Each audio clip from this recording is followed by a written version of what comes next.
Welcome to Sheridan College's All Candidates Debate. Students Vote 2015. Ladies and gentlemen, good evening. My name is Chantal Prescott, and I'm a student in my final year of Sheridan College's Broadcast Journalism program.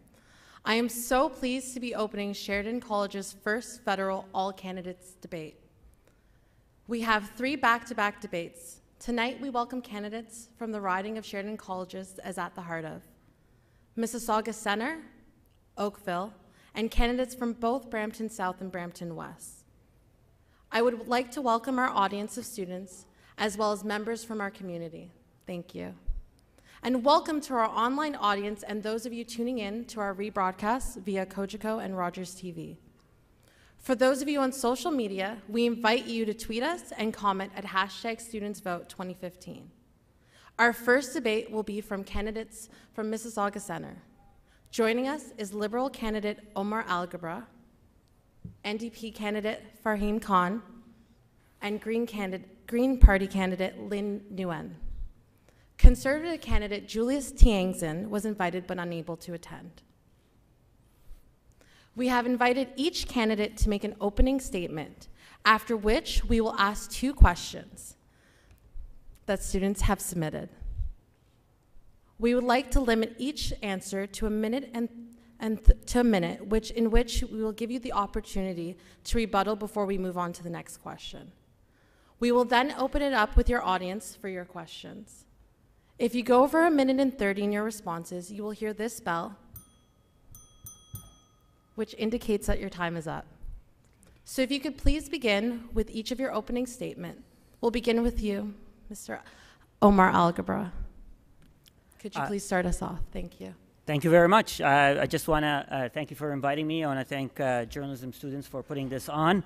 My name is Omar Alghabra, and I am the Liberal candidate for Mississauga Centre. I'm going to take this opportunity to tell you a little bit about myself. I immigrated to Canada when I was 19 from Syria.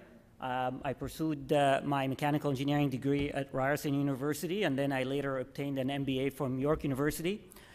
During those years, like most new Canadians, I worked at donut shop, convenience stores, gas stations, and it was that particular experience that taught me the value of hard work and how an opportunity can change one's life. It also taught me a lot about respect and dignity for all. After that, I worked in the energy sector in various roles in the private sector, and I discovered my passion for public service. I got the privilege and the honor of being elected as a member of parliament for Mississauga-Arundel, where I also got to know firsthand how public service can actually help constituents and Canadians and stand up for what's right. My values are, I believe that as a country, we're only as strong as our most vulnerable. I believe that a government has a role to play in promoting prosperity and in ensuring that every citizen has the opportunity to reach their full potential. And I also believe in a confident government that makes its policies based on science and evidence and embraces vigorous debate and dissent. Unfortunately, we have a government that is ideologically driven and is obsessed with dividing Canadians and pitting one Canadian against another.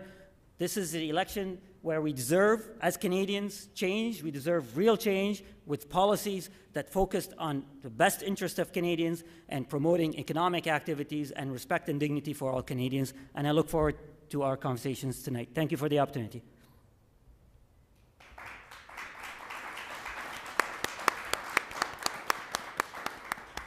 Lynn Nguyen, could you please go next? Thank you very much, Chantal. Well, good evening, everyone. I'd like to first thank the organizers behind tonight's event for allowing me the opportunity to be here to speak on behalf of the Green Party, as well as the candidate that's running in Mississauga Centre. A thank you to the community here at Sheridan College, to my colleagues here on stage as well, because this is what true democracy and what fair representation should look like. Of course, minus our 4th podium that should be occupied as well. And of course to the students here in the Faculty of Animation of Arts and Design, and for those that are operating the behind the scenes, because you guys are killing it. I'm so amazed. And last but not least to our audience members and to every student in this crowd. And for those that are tuning in online, by being here tonight, you're already challenging what it means to be a millennial of this generation. We are breaking that mold of what it means to be apathetic. And you're challenging that today by being here. And I wanted you to know that I'm also part of this generation. We are here to remind ourselves that we're the next generation of critical thought leaders. We are the ones who are going to inherit the next government. We have every right to have a say in what happens on October 19th. And as your peer, I'm running for you. I'm running for every time that you felt unheard or part of a community that's been left behind. I'm currently a student myself at Ryerson University, wrapping up my degree in economics, hopefully by the end of this academic year. And if I do that, I will also be graduating with accumulated student debt and competing with the thousands of other new graduates that are competing for the same jobs, the very same few jobs that are available in the market today. So it's time for change. This is what makes events like tonight so important for you, for the voters. And so tonight I ask of you to listen with open and with critical minds as we take the evening to share ideas together. Thank you.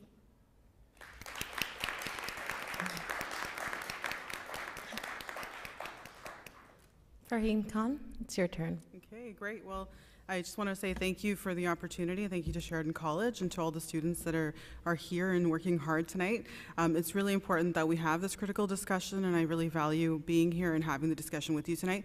Just wanted to introduce myself as well. I'm Farheen Khan, the NDP MP candidate for Mississauga Centre. To give you a little bit of information about who I am, I was born and raised right here in Mississauga. Well, we're in Oakville today, but I grew up in Mississauga. I grew up in subsidized housing. I've gone through poverty and food insecurity, started working at a very young age. I was 16 when I had to make a decision whether I was going to actually continue my post-secondary education or help put food on my family's tables. So I made some really hard decisions, and have worked really hard. After a lot of hard work and dedication, I've also had the privilege of working for some large organizations like the United Way, and have basically managed million-dollar budgets and raised millions of dollars for local and global charitable causes. And so tonight we're here. I'm representing the NDP. I'm very proud to be here on behalf of Tom Mulcair.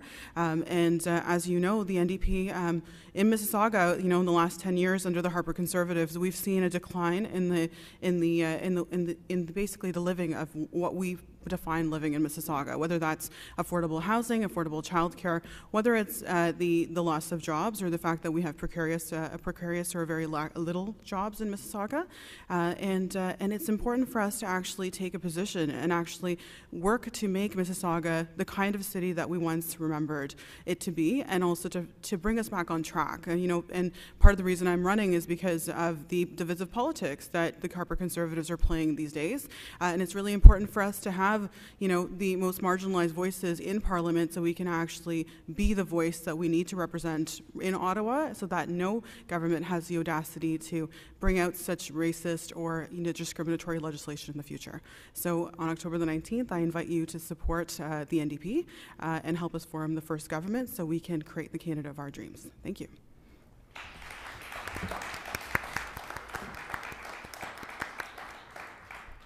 Thank you, guys. Now on to our first question. Many students are facing large student debts at the end of their post-secondary education. For others, post-secondary education is unaffordable. What is your plan to improve access to post-secondary education and help students deal with their funding education as well as their large debt loads? Farheen Khan, could we start with you for the first response? Sure, absolutely. Well, we know that as we've seen, and as actually Lynn had mentioned, a lot of students are leaving with student debt after post-secondary. I also know that, having worked at the Canada Student Loan Service Centre many years ago, the kind of struggles that youth have, particularly students after they graduate, right? So they don't have access to good jobs, and we're not really, as a government today, supporting the youth to actually have that. We know that by one of the things that Tom Mulcair actually just released this week for the NDP was to say that we are, and this is something he's consistently said, but I'm really proud to share this with you, that he's actually said that we're going to start to phase out interest on federal government student loans. That's a big part of our platform because it's important for us, and I'm quoting Tom's words here when he says that, we shouldn't be making money off of our students, right, and our young people are important. They're marginalized as it is. It's very very important for us to remember that we need to value them.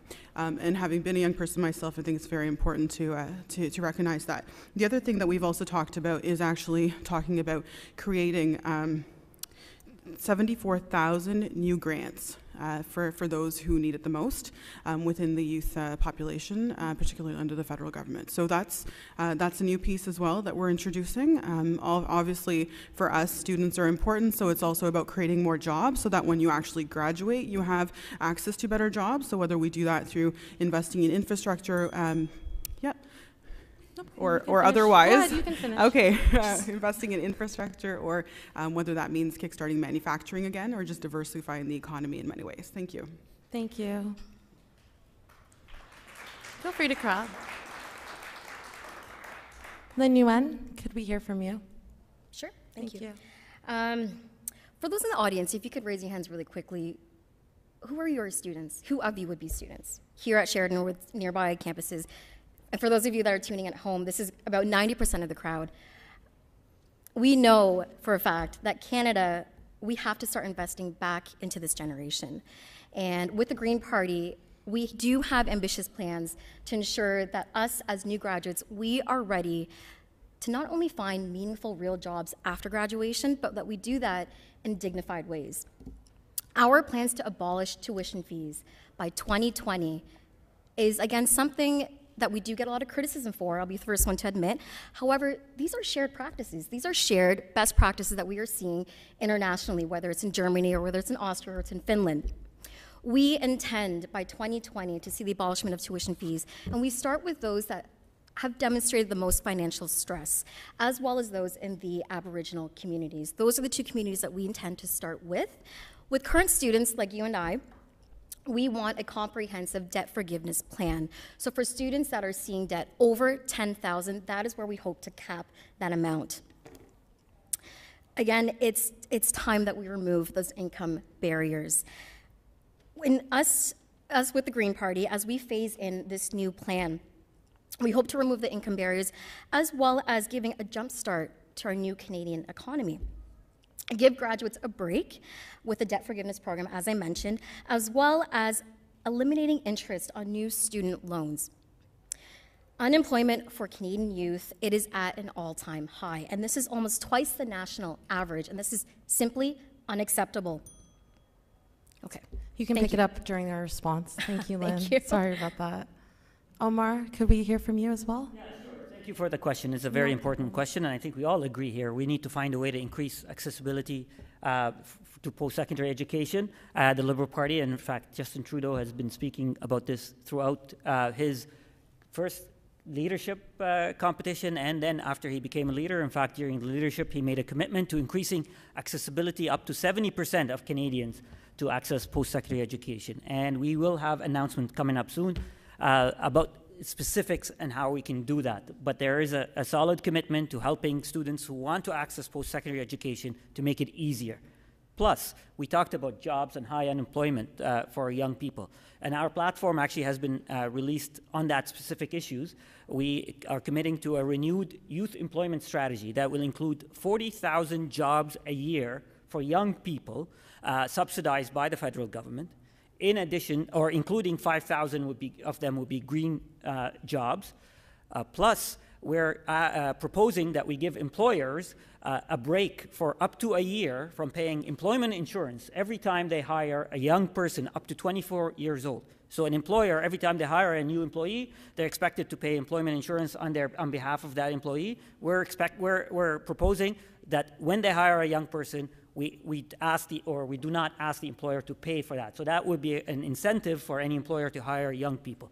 So we have a focused strategy on making sure that young people who want to access post-secondary education will be able to access it, and that make sure that there are no financial burdens or obstacles to get there. Second, that they have access to jobs, because unemployment among young people is incredibly high.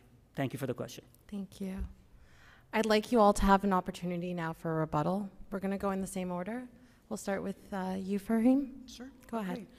So a couple of things. I just wanted to just mention that one of the things that's very important to us is the fact that my Liberal colleague here is suggesting that we want to be able to create jobs. That's important. It's also important to invest in infrastructure, but we don't want to be leaving a deficit behind, particularly for our young people and the future generations, which is what the Liberal Party is suggesting, $10 billion every year for the next 3 years.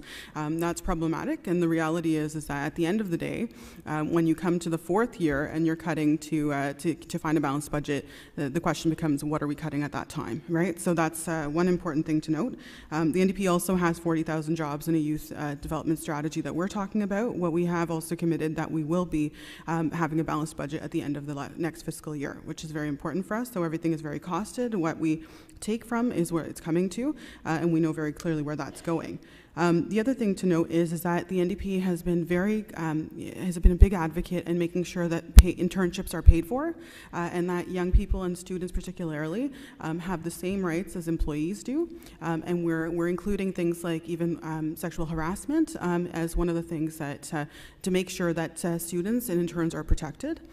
Also, when we talk about infrastructure, we are investing in infrastructure, but one of the things that we are also doing has said that in order to make sure that youth actually have the jobs once we're creating infrastructure, any projects that require $10 million of federal funding or more, there's a requirement that youth have to be hired as apprentices. So that's something that's very important to us as well. Thank you. Thank you. Lynn? Thank you. A really quick rebuttal to actually our Conservative colleague here and our current government. One thing that is lacking in our current government is a national plan for a jobs strategy. Putting young Canadians at that, to work by investing in well-paying, long-term and real jobs. We have made a pledge to commit to $6.4 billion per year, 1 point of our GST, back to municipal infrastructure. We have to bring this back to the communities and understand how we need to not only collaborate, but to listen and to respect to all levels of government in order to make this happen. By supporting our municipalities, we are looking at long-term, meaningful solutions to not just local jobs, but to building vibrant and safe communities. Thank you. Thank you. Omar? Thank you. So I'm glad Farheen wanted to create that contrast, because that's actually a worthy debate. It is a worthy debate. What is the role of government at this time, when the economy is hardly ever growing, when young people are unemployed, when there are so many needs that Canadians expect? Is it the right time, at a low interest rate where it's almost zero, is it the right, and when the private sector is not investing enough to jumpstart the economy, is it the right time for a government, on behalf of its citizens, on behalf of its youth, to jumpstart the economy, to invest in our youth, to invest in our infrastructure, to invest in our healthcare? Or is it the right time to say, no, balancing the budget is the most important thing? By the way, after 7 years of deficit, where the NDP and the Liberals agreed, and the Conservatives agreed, that it's time to run a deficit because the economy is slow. So that is a worthy debate. I personally believe that's what I expect my government to do, to step up, invest in our youth, invest in our economy in a short-term deficit, because that's how you actually cover the deficit. That's how you pay down the debt, by growing the economy, by ensuring that our young people have a future. So thank you for that contrast, and I leave it up to you to make up your mind about what is really important. What is it that you expect your government to do on your behalf? Thank you. Now on to our second question. We'd like to focus on diversity and immigration. According to the 2011 census, almost 63% of Mississauga Centre residents are immigrants. Under Bill C-24, it's much tougher for Canadian citizens to sponsor families. What would your party do to help residents in this situation? Omar, can you please begin? Sure, thank you. I totally agree with your premise.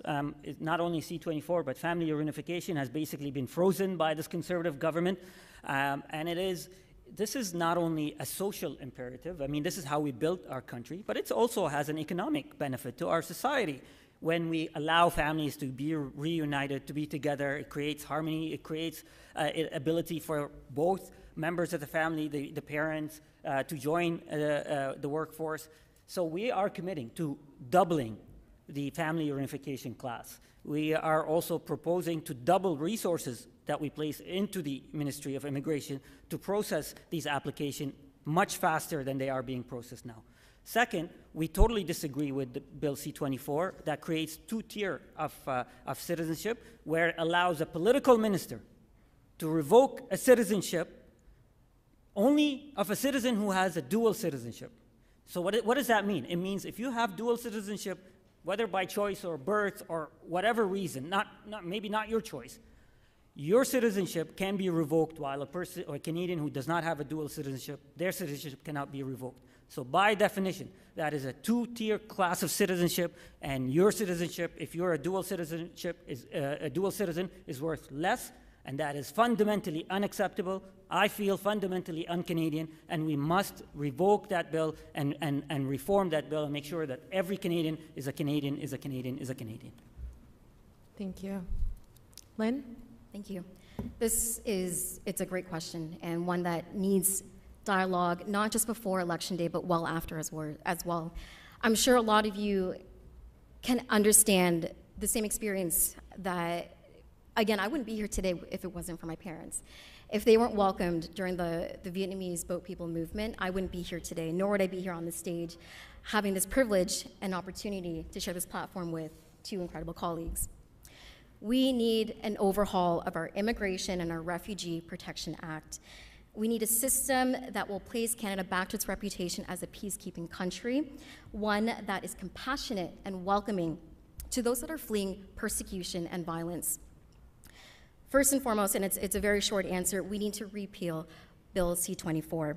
Again, which had Omar stated, this allows one individual, our Minister of Citizenship, to revoke the Canadian identity. That's all I have. It's a very short answer. Short and sweet, thank you. Farheen Khan? Okay. So to start off with, we all know that C-24, we've already spoken about it, and my colleagues have mentioned it as well. C-24 is certainly a very problematic bill that needs to be repealed, and the NDP is also committed to doing that. What I don't understand is that if that's such a divisive, if you're playing into the fear and divisive politics, then why isn't C-51 the same thing, right? We should be repealing both. So that's what the NDP is committed to doing. C-51 is also on our list, and we're going to make sure we repeal that.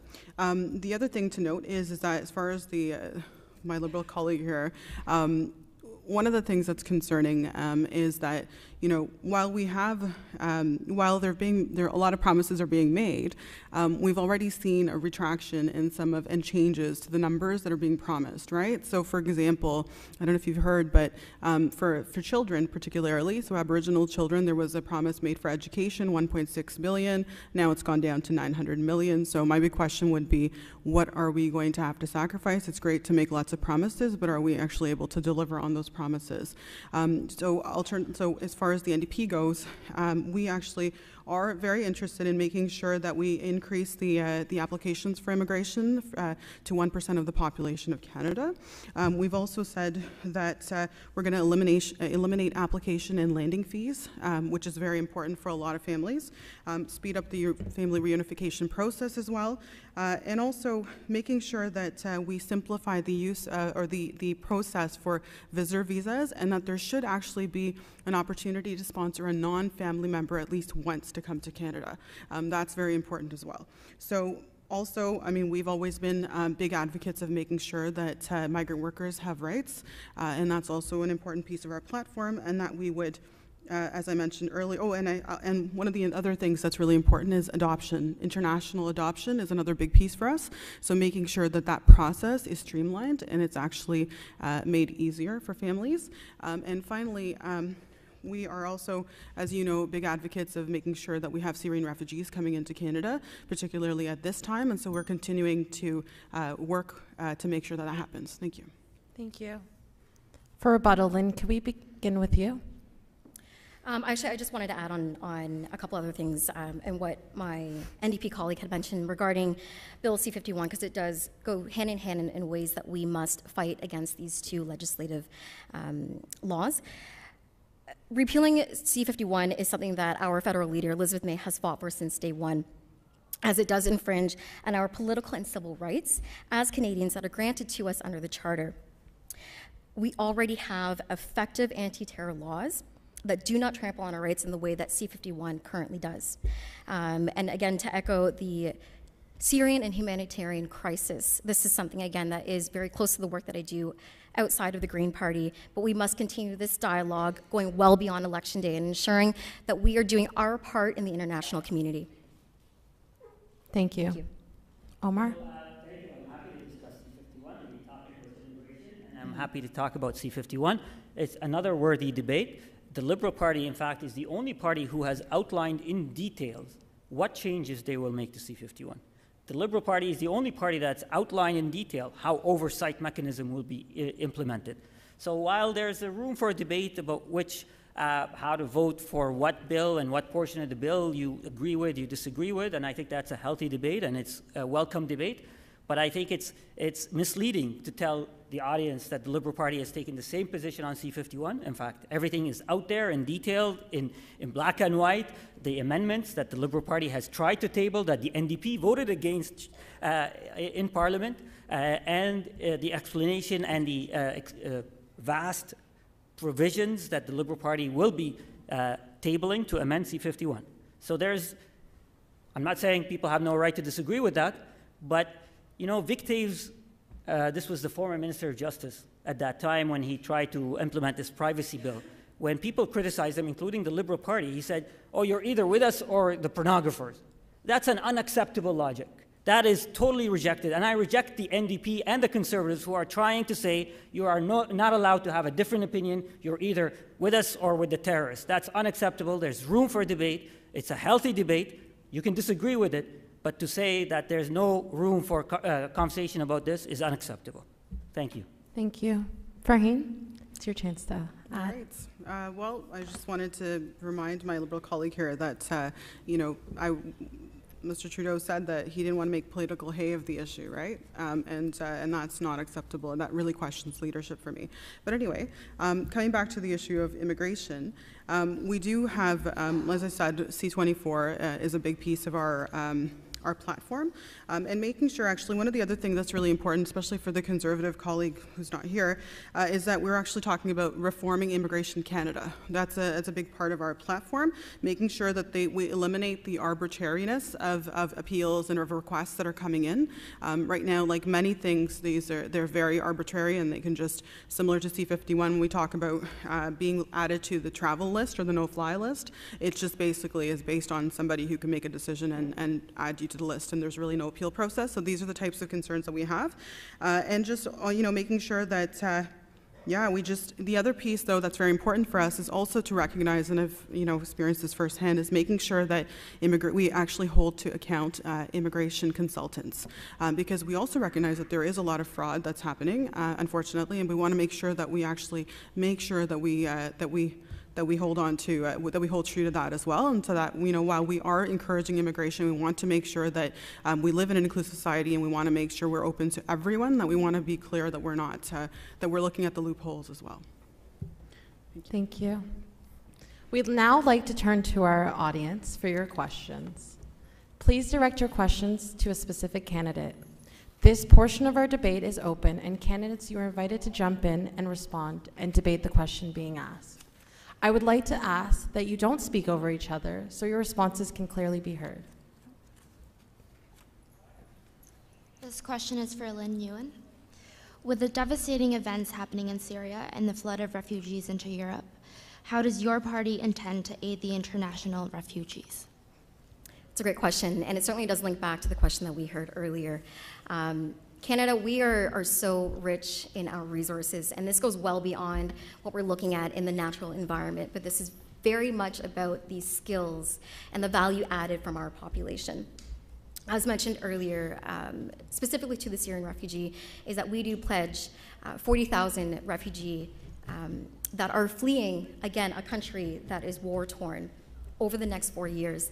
This, again, is a collaborative piece that we do hope to work with our international allies, because, again, this doesn't just fall within Canada to find a long-term solution. And that is a big part of our platform, is understanding how we work collaboratively, whether that's identifying smart and sound policy that crosses party lines, or whether that's working, again, with our international neighbors. We are part of this community here in Canada as well as abroad.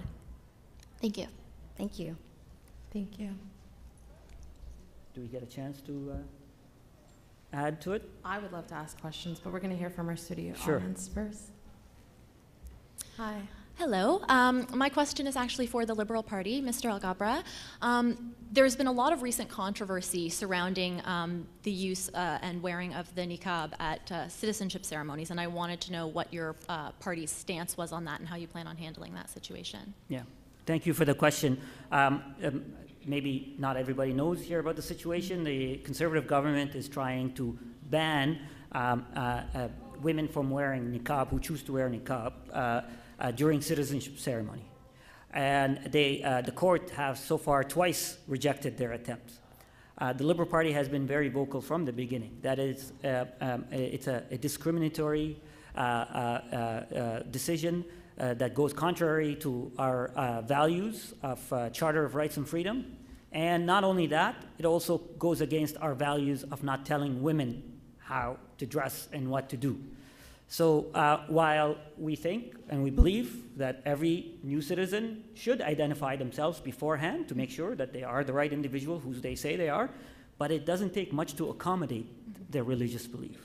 And we just heard the other day that it was only 2 people, 2 women over the last 3 years who wore niqab. So we're watching here a whole government put all of its effort and make political hay and political football out of a situation where 2 women, because of their own personal belief or religious belief or whatever it is truly, I feel, contradictory to our values, to how we treat each other with respect and accommodation. These are this is what makes us Canadian, and this is what makes us who we are. We celebrate our diversity. So we have been very clear, very vocal about supporting women's right to choose and making sure that we respect everybody's faith in dignity and respect. Great. Can I just jump into that as Absolutely. well? I just want to respond to that too. So I wear hijab, obviously. So I'm a visible Muslim woman. And I know a lot of people who are very close to me who do wear the niqab. And we've said the same thing, that the government has no business dictating what a woman should or should not wear, period. Obviously, for security purposes, if you want to ID somebody, you can. But the process and the ceremony itself is quite long, so they shouldn't have to, be in violation of their own rights, right, to be sitting through that process. Also want to just say, though, that, one of the things, as my Liberal colleague mentioned here, they're trying to make political hay. I think it goes beyond that, actually. They're playing divisive politics, right? And they're singling out certain communities, and this is problematic and has to stop. And the real question is what are they doing it for, right? They're trying to distract us from the real issues that we're concerned about, like our economy, right? The fact that we don't have good jobs and we don't live affordably. And I can tell you, like, as, somebody who is now running federally with this hijab, that, the media is constantly connecting with me and coming to the doors to see what's happening. And they're concerned because they're curious to know, like, is Harper's, or Mr. Harper's, fear mongering really working? And the reality is it's not, right? People are super warm at the doors. Nobody's being, rude or hateful in any way, shape, or form. And that's the reality of it, right? So his fear mongering, as much as he's trying to do it, is actually not working. Thanks. Thank you.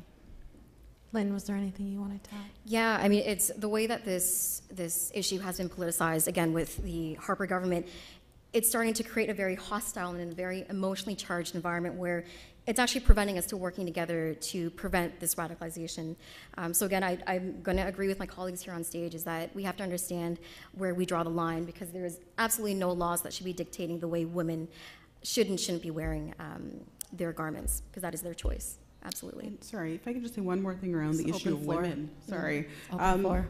One of the things also to know is that if the government's so concerned about women and the way they dress, I mean, the reality is, if you look at, like, I come from the violence against women sector. I was at the women's shelter before this, and I was in senior management, and I can tell you, like, the lack of funding that we have for women's issues, particularly, it's ridiculous, right? The fact that the Conservative government has actually voted against having a national violence against women action plan, like, that's disgusting, right? Like, these are the kinds of things, if they're really concerned about women and their rights, then that's where they need to be focusing, right?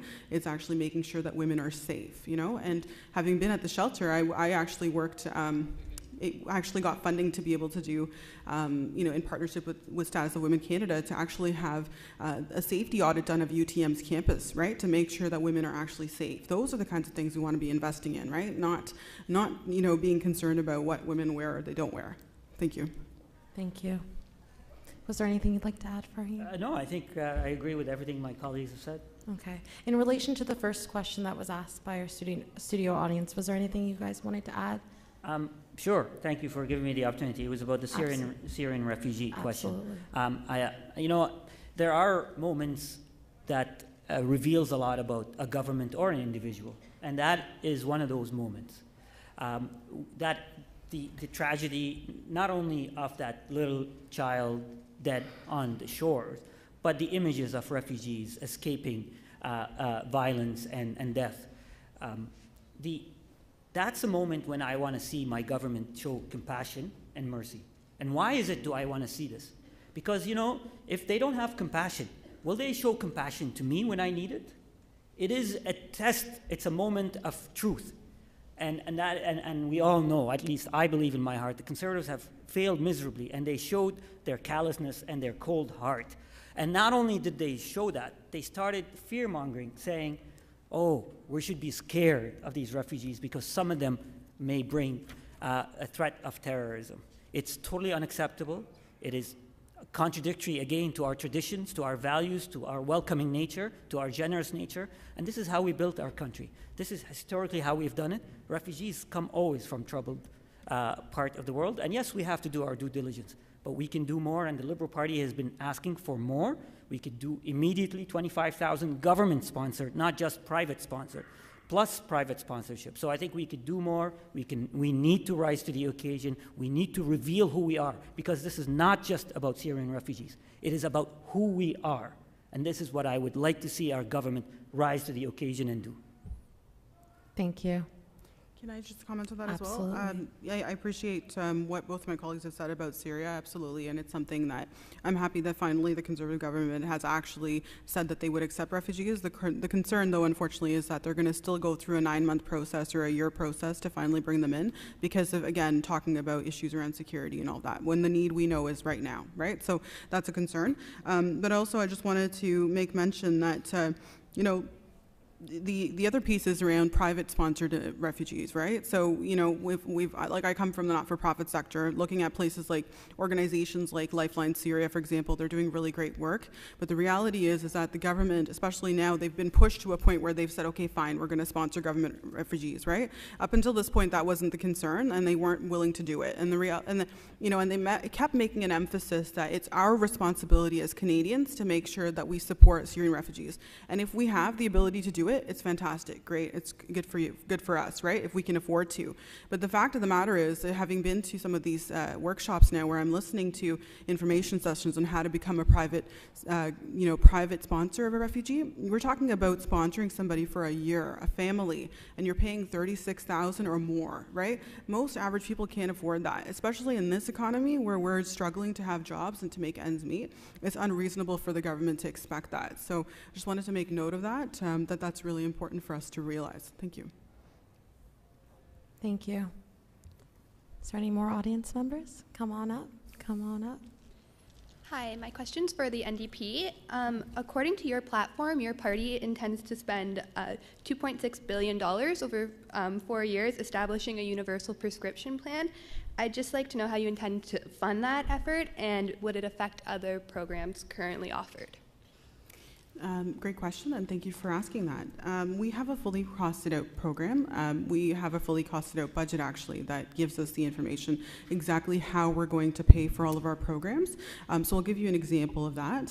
So the PharmaCare program is something that's new. We're really excited, actually, about being able to support prescriptions for families, because that's really important, right? Not everybody has a medical benefit program, so that's really important. One of the things that we're talking about is, for example, is cutting out the double doubling of the tax-free savings account, which is something that really and truly only supports the top 15% of wealthiest people, right? Most people don't have $10,000 to put into a tax-free savings account on an annual basis. One of the other things we've said is that we're going to cut income splitting. So again, it's something that is a tax support to, or tax break to the wealthiest, right? What we have said is we're going to keep it for seniors, because for seniors it's helpful for them as far as their living goes. But those are the kinds of practical things that we're actually getting rid of so that we can actually invest that money back into pharmacare. One of the other things to know is also that when we talk about, for the NDP, which is very important for us, is that we want to also bring in fiscally sound social programs, right? This is something that we always talk about.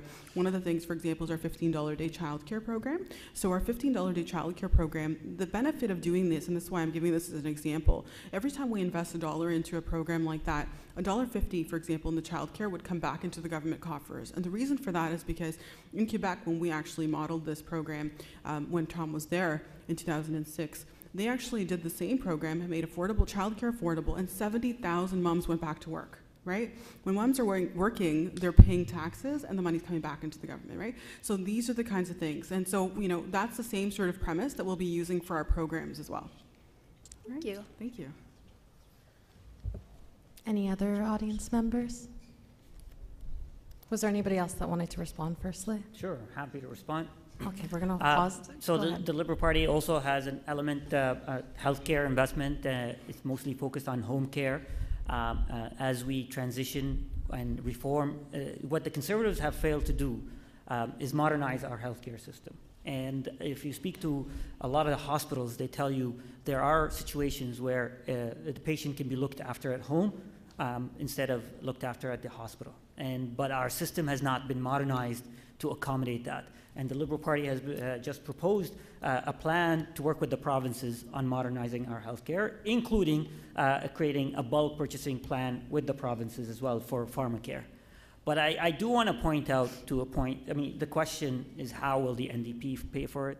It has been a struggle for the NDP making the priority of balancing the budget in the first year. And most critics, most economists have looked at the platform and say, there are holes in this platform. And that's fine, but these are the choices that one makes when you choose to balance the budget on top of everything else.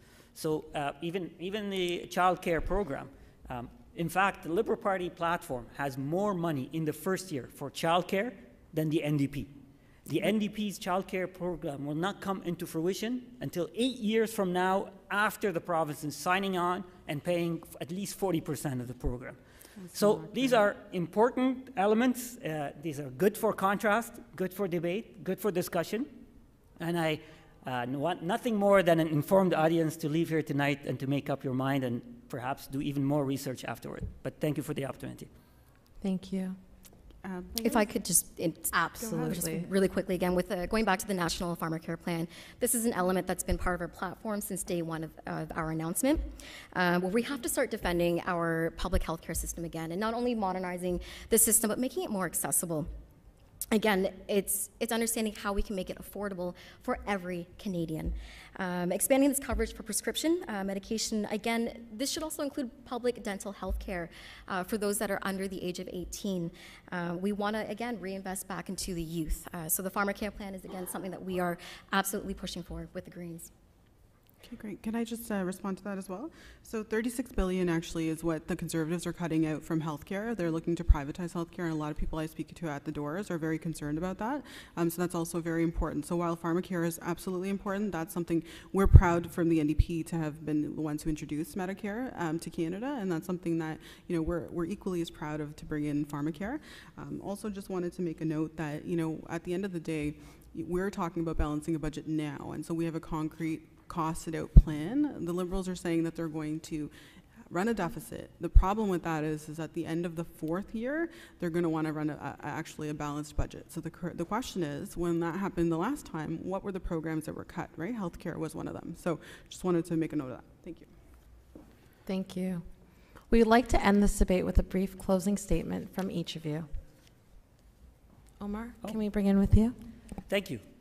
Thank you very much to the audience, to the viewers online, and to the moderators and everybody who worked behind the scene, and to obviously my colleagues. I've enjoyed being here with you, and I just want to say that, you know, there used to be a time when we discussed politics, people would just be bored and have their eyes glazed over. That was a time when politics was focused on boring stuff, like looking after the economy, looking after healthcare, looking after well-being of Canadians.